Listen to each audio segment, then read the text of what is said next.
Question 11 is a symmetry question. Part A says draw all the lines of symmetry on the following diagram. When we look at the diagram, it's showing us a hexagon. So I can see automatically there's a line of symmetry going through the centre of this hexagon vertically. Lines of symmetry we draw with a dashed line.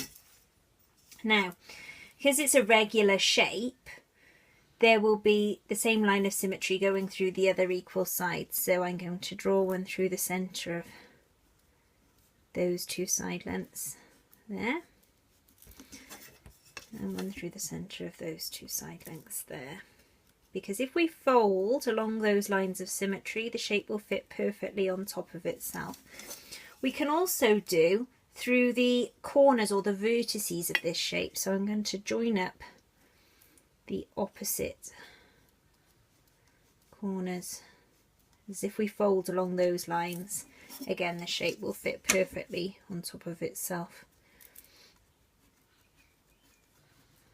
So this hexagon, a regular hexagon, has 6 lines of symmetry.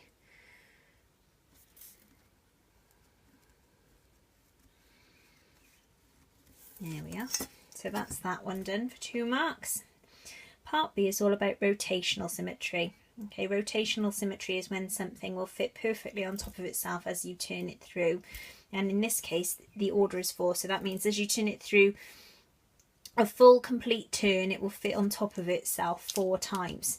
Now, these can be tricky, but you can use tracing paper to help you. So if I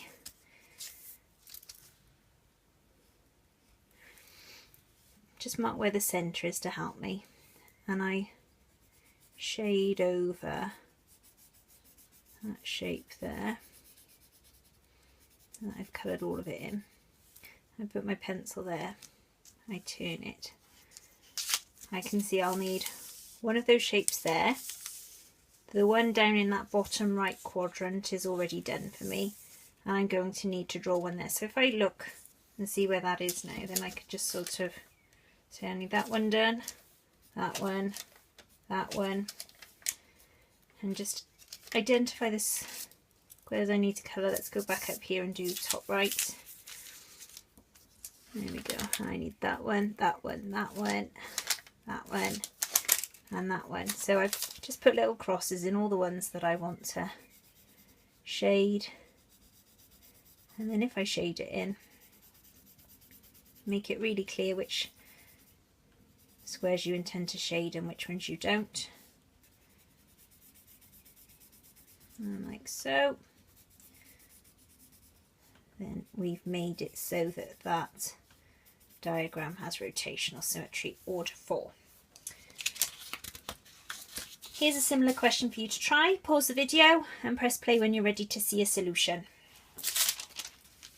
Okay, part A is a rotational symmetry question. So we've got draw 2 more shapes similarly to before, so that the completed pattern has rotational symmetry of order 4 about the origin. So again, I'm just going to use tracing paper to help me. I'm going to mark the centre so I can clearly see. I'm going to shade one of the shapes.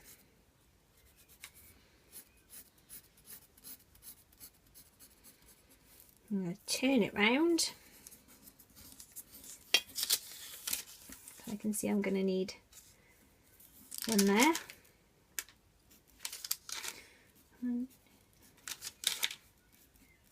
Just mark this, yep, I've got all of them there. Turn it again, and then it fits perfectly on top there as you'd expect. And then I'm going to need one down there as well. So let's check I've got them all. Yes, I have. Shade it in, making it really clear which squares are shaded and which ones are not. You'll obviously do it a bit neater when you're in the exam.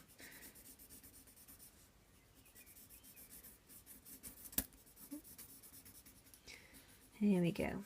And then part B is a line symmetry question. It says draw all the lines of symmetry on the following 2 diagrams. This first one It's an unusual one. It's not going to be a vertical line of symmetry, because obviously if I folded that along that line, I'd need another arrow coming out here. It's not going to be a horizontal line of symmetry, because if I folded along the line, I'd expect another arrow coming out the bottom. But there is a diagonal one going through there. If I fold along that line, then those arrows will fit perfectly on top of themselves. So there's a line of symmetry there. Okay, there isn't one going that way, because if I folded that along that line, or I put a mirror on there, I'd expect arrows coming out this side of the diagram. Part 2, okay, we can see a line of symmetry here. If I fold along here, that would be a line of symmetry. And there's also a horizontal one going through the middle there.